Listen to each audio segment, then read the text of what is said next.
La stratégie des petits pas. Voilà. Lorsqu'on souhaite dépasser une peur, une phobie, eh bien, il est important de procéder par étapes, voilà, d'y aller progressivement. Et c'est ce qu'on appelle souvent la stratégie des petits pas.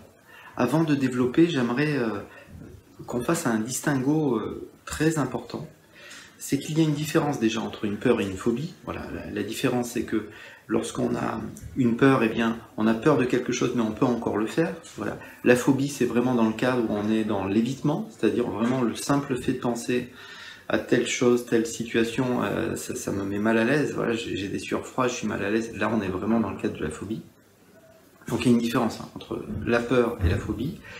Et il y a un troisième cas de figure, c'est qu'on n'aime tout simplement pas ce qu'on définissait autrefois une peur ou une phobie. Si on prend un exemple pour que ça soit simple, si par exemple une personne dit qu'elle a peur ou la phobie de l'eau, alors qu'elle a déjà sauté, par exemple, je sais pas, la piscine du ponton plusieurs fois, qu'elle a été dans l'océan, dans la mer, qu'elle sait nager plusieurs nages, et qu'elle dit qu'elle aime pas ça, ou qu'elle a peur plutôt de ça, en fait, c'est pas qu'elle en a peur, c'est pas qu'elle a peur ou qu'elle a une phobie de l'eau, c'est qu'elle n'aime pas ça. Et lorsqu'on n'aime pas quelque chose, eh bien, on n'est jamais à l'aise dedans. Alors, des fois, on veut se libérer de ça, parce que, dans l'exemple de l'eau, par exemple, si toute notre famille aime l'eau, et que toute notre famille aime aller sur la plage l'été, et qu'on est le seul sur le sable pendant que les autres sont dans l'eau, on se dit, mais non, ou si on va dans l'eau pour leur faire plaisir, on se dit, il faut que je me libère de ça, quoi. Mais c'est pas la même chose. Voilà. La peur, c'est quelque chose, on ne peut pas le faire, voilà, ou on n'a pas envie de le faire. Ne pas aimer, c'est potentiellement le faire, mais on n'aime pas ça. C'est typique de la voiture aussi. Il y a des gens qui n'aiment pas conduire. Voilà. Ça ne veut pas dire qu'ils ne peuvent pas conduire, qu'ils ont peur de la conduite, mais ils n'aiment pas ça. Peut-être qu'ils en sont tout simplement dégoûtés, ça dépend. Voilà. Alors, justement, une manière de ne pas tomber dans une forme de dégoût par rapport à quelque chose, c'est la stratégie des petits pas. C'est-à-dire, si je passe de ma peur ou de ma phobie directement à je m'en libère complètement d'un seul coup, eh bien, ça peut amener à une sensation de je peux le faire, mais j'aime pas ça. Voilà. Alors, avec l'hypnose, des fois, les choses sont un peu différentes, puisque si on se libère émotionnellement du choc, de ce qui déclenche le malaise, parfois, on ne passe pas par cette case j'aime pas ça, en fait, je peux le faire, mais j'aime pas ça. Donc, on a tendance à dire ça va pas marcher, voilà, je sais pas, ça va pas marcher parce que je sais pas, je peux le faire, mais j'aime pas ça, quoi, enfin, voilà. Mais c'est important, voilà. Vous pouvez avoir l'impression que je joue sur les mots, mais c'est finalement différent, quoi. Alors, la peur, la phobie, et ne pas aimer quelque chose, personne ne peut vous forcer à aimer quelque chose, d'ailleurs. Même pas vous. Spontanément, on aime les choses ou on les aime pas, quoi. Voilà, c'était une petite vidéo toute simple.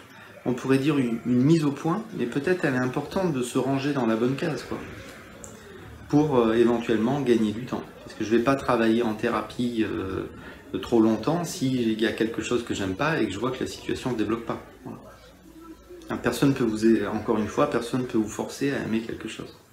Mais voilà, c'est très différent. La peur, la phobie et être dégoûté, ne pas aimer quelque chose, c'est pas la même chose. Ici s'arrête tout simplement cette petite vidéo. Alors effectivement, si vous vous retrouvez dans un des trois cas de figure, vous pouvez le travailler. On peut le travailler en hypnose et c'est connu. Voilà, l'hypnose nous aide à libérer certains chocs, certaines phobies. Certaines phobies aussi arrivent après certains chocs. De toute façon, en cabinet, on serait parti de votre histoire. On aurait vraiment individualisé le travail depuis votre histoire. Et puis, j'ai envie de dire, il faut s'écouter. Voilà. Si vous avez pris la ferme décision de vous libérer ou dépasser une peur, vous pouvez le faire par vous-même, voilà, quelque part. Ça risque d'être plus long, mais vous pouvez le faire. Et si vous souhaitez le faire, faites-le par ce qu'on pourrait appeler la stratégie des petits pas. Parce que c'est comme si on reprenait l'habitude de faire quelque chose ou de se retrouver dans telle situation. Et même quand on s'est libéré avec l'hypnose ou autre, cette stratégie des petits pas où on continue progressivement à aller vers le changement qu'on souhaite, c'est vachement confortable. C'est beaucoup plus confortable que de sauter d'un seul coup dans le vide. Je sais pas, quand par exemple on a peur de l'eau et qu'on se met à 15 mètres de hauteur au sommet d'une falaise pour sauter dans la mer, bon ben voilà, ça sert à rien quoi. À part se faire peur, à part se dégoûter, ça sert à rien. Voilà. C'était une petite vidéo sur la stratégie des petits pas. Écoutez-vous. Voilà, si vous voulez utiliser l'hypnose, c'est parfait. Si vous voulez vous tourner vers une autre approche que l'hypnose, c'est parfait aussi. C'est important. Et surtout, et peut-être, c'est important que ça vienne de vous. Voilà, que ça vienne vraiment de votre volonté et pas de l'entourage. Voilà, ça c'est vraiment tellement important aussi. Voilà, c'était un petit moment de partage spontané avec ces petites approximations. Prenez soin de vous. Donc, plus d'infos sur hypnoselepuis.com. Vous pouvez prendre rendez-vous en ligne également si vous le souhaitez. Me téléphoner également. Peut-être à bientôt. Au revoir.